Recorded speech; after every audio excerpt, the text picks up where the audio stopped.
আগামীকাল চতুর্থ দফার নির্বাচন। ৯টি রাজ্য এবং একটি কেন্দ্রশাসিত অঞ্চলে মোট ৯৬টি আসনে নির্বাচন হতে চলেছে। পশ্চিমবঙ্গের ৮টি লোকসভা কেন্দ্রে হতে চলেছে নির্বাচন।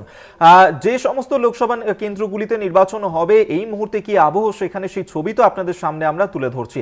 এই মুহূর্তে আরো দুটি জায়গায় এই মুহূর্তে নিয়ে যাব। একদিক থেকে আমরা সেই ছবিও আপনাদের সামনে আমরা তুলে ধরবো, যেখানে বিভিন্ন যে লোকসভা কেন্দ্রগুলি রয়েছে সেখানে কিভাবে ভোট প্রস্তুতি চলছে এবং আগামীকাল সেখানে নির্বাচন হবে এবং সেই নির্বাচন সংক্রান্ত সমস্ত খবরের আপডেট পেতে অবশ্যই আপনাদেরকে নজর রাখতে হবে কলকাতা টিভিতে। তবে অত্যন্ত গুরুত্বপূর্ণ চতুর্থ দফার ক্ষেত্রে কিন্তু অবশ্যই কৃষ্ণনগর, তার পাশাপাশি আসানসোল, অন্যদিকে বীরভূম, বহরমপুর, এই সমস্ত লোকসভা কেন্দ্রগুলিতেই কিন্তু আমাদের বিশেষভাবে নজর থাকবে। আগামীকাল বহরমপুর, বোলপুর, বীরভূম, কৃষ্ণনগর, আসানসোল, বর্ধমান পূর্ব, বর্ধমান দুর্গাপুর এবং রানাঘাট, এই ৮টি লোকসভা কেন্দ্রে নির্বাচন হতে চলেছে। মোট ৫৭৮ কোম্পানি কেন্দ্রীয় বাহিনী দিয়ে আগামীকালের নির্বাচন হতে চলেছে। আমরা এই মুহূর্তে সরাসরি আমাদের সঙ্গে এই মুহূর্তে ৩ জায়গা থেকে রয়েছেন প্রতিনিধি। একদিক থেকে কৃষ্ণনগর থেকে বিশেষ প্রতিনিধি সুচন্দ্রিমা রয়েছে, আসানসোল থেকে রয়েছে তসমিনা এবং সিউড়ি থেকে আমাদের সঙ্গে, বীরভূমের সিউড়ি থেকে প্রতিনিধি ঋতবাস আমাদের সঙ্গে রয়েছে। প্রথমেই আমরা কৃষ্ণনগরের দিকে নজর রাখবো, সুচন্দ্রিমার কাছে যাব। সুচন্দ্রিমা, আগামীকাল লোকসভা নির্বাচন, চতুর্থ দফায় নির্বাচন রয়েছে কৃষ্ণনগরে। সেখানকার লোকসভা নির্বাচনে এবারে কোন কোন বিষয়গুলো ফ্যাক্টর হতে পারে? দেখো, চতুর্থ দফায় রাত পোহালেই যে ভোট শুরু হবে কৃষ্ণনগর যে কেন্দ্রে আমি এখন দাঁড়িয়ে রয়েছি, খুবই গুরুত্বপূর্ণ কারণ এখানে অবশ্যই প্রেস্টিজ ফাইট যেটা হতে চলেছে তৃণমূলের কাছে, এবং অবশ্যই তার থেকেও বেশি প্রেস্টিজের বিষয় হচ্ছে বিজেপির কাছে। কারণ এবার বিজেপি এখানে যাকে প্রার্থী করেছেন তাকে এ রাজ্যের বিরোধী দলনেতা শুভেন্দু অধিকারী, বিশেষ করে এই তালুকে যাকে শুভেন্দুর প্রার্থী হিসেবে মনে করা হয়, সেই রানিমা অমৃতা রায়, তিনি এখানে বিজেপির হয়ে দাঁড়িয়েছেন। পদ্মফুল কি নিজেদের জায়গা পুনরুদ্ধার করতে পারবে কৃষ্ণনগরে, নাকি মহুয়া মৈত্র, যাকে 2019-এ এই লোকসভা কেন্দ্র বিশ্বাস করেছিল, সেই মহুয়া মৈত্রকে তৃণমূল কংগ্রেস আবারও যখন এখান থেকে প্রার্থী করেছে তাকে দ্বিতীয়বারের জন্য সংসদে কৃষ্ণনগর পাঠাবে?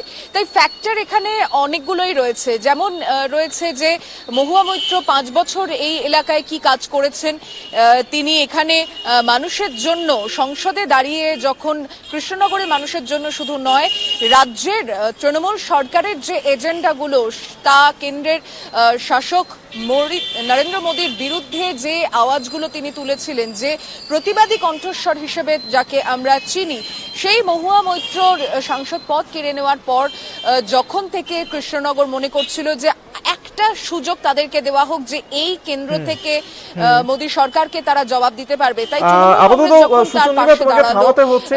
রাজ্যের এদিকে নজর থাকবে। সুচন্দ্রিমা, সঙ্গে থাকো। সরাসরি বীরভূমের দিকেও নজর রাখি। ঋতবাস রয়েছে। ঋতবাস, শেষ মুহূর্তের ছবিটা কি ধরা পড়ছে? হ্যাঁ, একদমই। দেখো, সকাল থেকে আমি এখন এই মুহূর্তে রয়েছি সিউড়ির যে ডিসিআরসি সেন্টার সেখানেই, এবং এখানে রাত 8টা পর্যন্ত কিন্তু যে ভোটিং মেশিন, অর্থাৎ ইভিএম, ভিভিপ্যাট এবং কন্ট্রোল ইউনিট, এই তিনটে কিন্তু বিতরণ করা হয়েছে ভোট কর্মীদের কাছে। রাত 8টা পর্যন্ত এই ভোট কর্মীদেরকে কিন্তু বিলি করা হয়েছে, এবং আমি এই মুহূর্তে রয়েছি সিউড়ির যে ডিসিআরসি সেন্টার সেখানে। তোমাকে বলে রাখি, আগামীকাল লোকসভার চতুর্থ পর্বের নির্বাচন, এবং এই নির্বাচনে মোট 8টি লোকসভা কেন্দ্রে কিন্তু ভোট হতে চলেছে। এই 8টি লোকসভা কেন্দ্রের মধ্যে 4টি ছিল তৃণমূলের দখলে, 3টি ছিল বিজেপির দখলে এবং 1টি কংগ্রেসের দখলে। কিন্তু এই বীরভূম জেলার 2টি লোকসভা কেন্দ্র, অর্থাৎ বোলপুর এবং বীরভূম, এই 2টি লোকসভা কেন্দ্রই কিন্তু ছিল তৃণমূলের দখলে। এবং সেই সময় কে ছিলেন? এই গতবারের যখন লোকসভা নির্বাচন হয় তখন কিন্তু ছিলেন অনুব্রত মণ্ডল। এবছর সেই অনুব্রতহীন লোকসভা নির্বাচন বীরভূম লোকসভা এবং বোলপুর লোকসভা কেন্দ্রে। বীরভূম লোকসভা কেন্দ্রে মোট 7টি বিধানসভা, সেই 7টি বিধানসভাতেই ভোট হতে চলেছে। এবং তোমাকে আরো একটা জিনিস বলে রাখি, এই যে বীরভূম লোকসভা কেন্দ্রে এবারে কিন্তু দ্বিমুখী লড়াই নয়, এবারে হতে চলেছে ত্রিমুখী লড়াই। একদিকে যেমন দেবতনু ভট্টাচার্য, তিনি বিজেপির হয়ে ভোটে লড়ছেন, অন্যদিকে শতাব্দী রায়, যিনি গত 15 বছরের সাংসদ ছিলেন এবং এবছর চতুর্থবার তিনি ভোটে দাঁড়িয়েছেন, অন্যদিকে রয়েছেন মিল্টন রশিদ।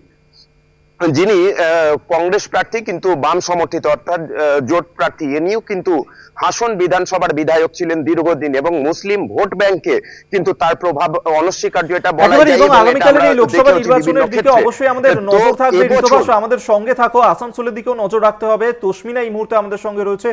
তসমিতা, শেষ মুহূর্তের ছবিটা এই মুহূর্তে কি ধরা পড়ছে আসানসোলে? তসমিনা।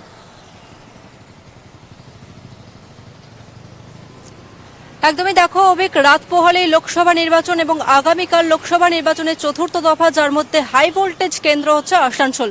আর আমি এই মুহূর্তে আসানসোল থেকে রয়েছি এবং তোমাকে জানিয়ে রাখি, এই আসানসোল লোকসভা কেন্দ্রে প্রায় 1901টি বুথ রয়েছে, যার মধ্যে স্পর্শকাতর বুথ রয়েছে 319টি এবং যেখানে বেঙ্গল পুলিশ মোতায়েন করা হয়েছে প্রায় 5000-এর কাছাকাছি। এই আসানসোল লোকসভা কেন্দ্রে অতীতে বহু অপ্রীতিকর ঘটনা ঘটেছে এবং তার পুনরাবৃত্তি যাতে না ঘটে তার জন্য প্রায় 88 কোম্পানি কেন্দ্রীয় বাহিনী মোতায়েন রয়েছে এবং লোকসভা ভোটের শুরুতেই রাজ্যে 263 কোম্পানি কেন্দ্রীয় বাহিনী মোতায়েন ছিল এবং তা বাড়তে বাড়তে প্রায় 6000 কোম্পানি কেন্দ্রীয় বাহিনীর কাছাকাছি পৌঁছে গেছে। অভিক, তোমাকে জানিয়ে রাখবো যে আসানসোলের এবারের তৃণমূলের তরফ থেকে তারকা প্রার্থী করা হয়েছে শত্রুঘ্ন সিনহাকে, বিদায়ী সাংসদ যিনি, এবং বিজেপির তরফ থেকে প্রার্থী করা হয়েছে সুরিন্দর সিং আলুওয়ালিয়াকে এবং সিপিএম এর তরফ থেকে প্রার্থী করা হয়েছে জাহানারা খানকে।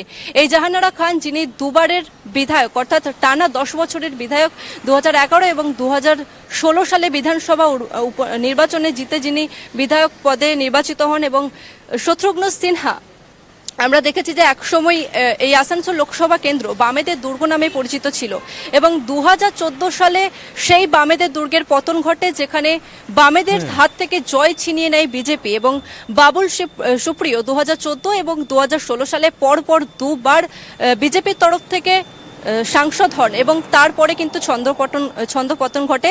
বাবুল সুপ্রিয় তিনি এখন টিএমসিতে রয়েছেন এবং সেই পদে উপনির্বাচন হয়, সেখানেই 2021 সালে শত্রুঘ্ন সিনহা তিনি জেতেন। তো এখন লোকসভা নির্বাচনে সেখানে কি ফলাফল হতে চলেছে অবশ্যই সেদিকে আমাদের নজর থাকবে। 4 জুনের দিকে আমাদের অবশ্যই নজর রাখতে হবে তার জন্য। আপাতত ধন্যবাদ। আসানসোল থেকে তসমিনা আমাদের সঙ্গে ছিলেন, বীরভূম থেকে ঋতুবাস ছিল, ধন্যবাদ তোমায়। অন্যদিক থেকে কৃষ্ণনগর থেকে বিশেষ প্রতিনিধি সুচন্দ্রিমা আমাদের সঙ্গে ছিল। সুচন্দ্রিমা, তোমাকেও ধন্যবাদ সঙ্গে থাকার জন্য। তবে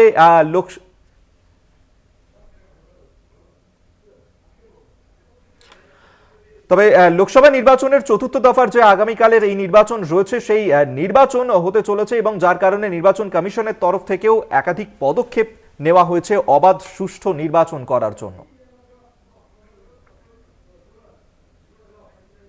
লোকসভা নির্বাচন সংক্রান্ত বিভিন্ন খবরের আপডেট পেতে হলে আপনাদের নজর থাক কলকাতা টিভিতে রাত দিন 7 দিন।